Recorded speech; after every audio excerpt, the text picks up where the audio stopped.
మనం తీసుకునే ఆహారాల్లో ఏ ఏ పోషకాలు ఉంటాయి అని తెలియాలి అని అంటే ధాన్యాలు ఒక 5 గ్రూపులు 4 నుండి 5 గ్రూపులు ఉన్నాయి. అవి ఫుడ్ పిరమిడ్గా విభజించారు వరల్డ్ హెల్త్ ఆర్గనైజేషన్, అంటే ప్రపంచ ఆరోగ్య సంస్థ. అందులో ఏంటంటే ముఖ్యంగా ఒక పిరమిడ్లా ఉంటుంది.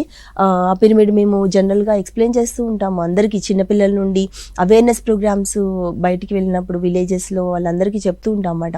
అది ఫుడ్ పిరమిడ్లో కింద పోర్షన్ అనేది బ్రాడ్గా ఉంటుంది కదా, అది సీరియల్స్ అంటే టీవీ సీరియల్స్ కాదు, అది ధాన్యాలు, చిరుధాన్యాలు, ధాన్యాలు అందులోకి వస్తాయన్నమాట.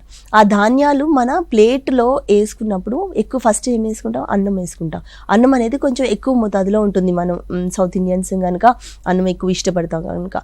అదే నార్త్ ఇండియాకి వెళ్తే కనుక వాళ్ళు గోధుమలు ఇష్టపడతారు. సో అది రోటీల రూపంలో వాళ్ళు తింటుంటారు. అది ధాన్యాల కిందకి వస్తాయి. ధాన్యాలు అంటే బియ్యం వస్తాయి, ఇంకా గోధుమలు, ఈ చిరుధాన్యాలు కూడా వస్తాయి. ఇంకా కొన్ని ప్లేసెస్లో బ్రెడ్ అవన్నీ చేస్తారు. అఫ్కోర్స్ ఇవి కూడా బ్రెడ్ అనేది ఫారెన్ వెస్టర్న్ కంట్రీస్లో సీరియల్స్ ఈ ధాన్యాల కిందకే వస్తాయన్నమాట. గోధుమలతో చేయొచ్చు లేదా మైదాతో చేయొచ్చు, కానీ మోస్ట్లీ గోధుమలతో చేసిందే ప్రిఫరబుల్గా ఉంటుంది, అంటే అది తీసుకుంటే మంచిది. సో ఇవన్నీ ఎక్కువ మోతాదుల్లో తీసుకునేవి, ఎక్కువ క్యాలరీస్ ఇచ్చేవి ఈ ధాన్యాల కిందకు వస్తుంది.